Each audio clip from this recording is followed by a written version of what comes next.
On the issue of the India-China boundary question, the two leaders endorsed the work of the special representatives in their efforts to find a fair, reasonable, and mutually acceptable settlement, he said.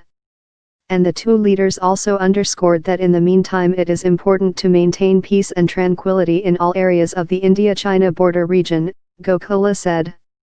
Billed by both sides as an informal meeting rather than a summit, with none of the pomp and ceremony of a state visit such as 21 gun salutes, the two men held talks on Friday that lasted far longer than expected.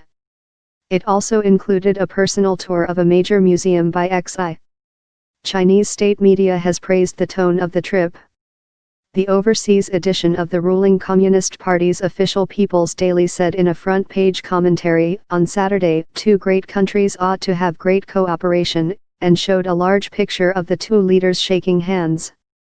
There is reason to believe that this Wuhan meeting will increase mutual trust, manage and control disputes, deepen cooperation and lead to a new phase in China-India relations, it said.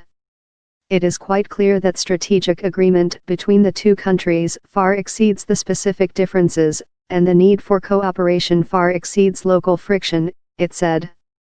The official China Daily said in an editorial there was no denying mutual suspicion was keeping the two countries from working together. Yet neither Beijing nor New Delhi calls the other an enemy, which means both expect bilateral ties to improve.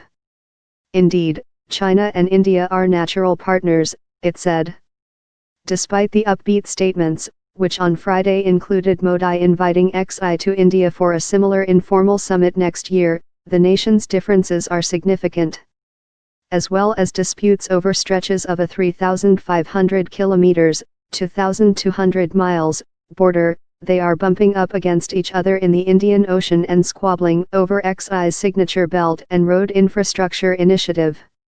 India signaled as recently as Tuesday its opposition to the Grand Trade and Transport Plan because one of its branches runs through Pakistani-administered Kashmir, which India claims.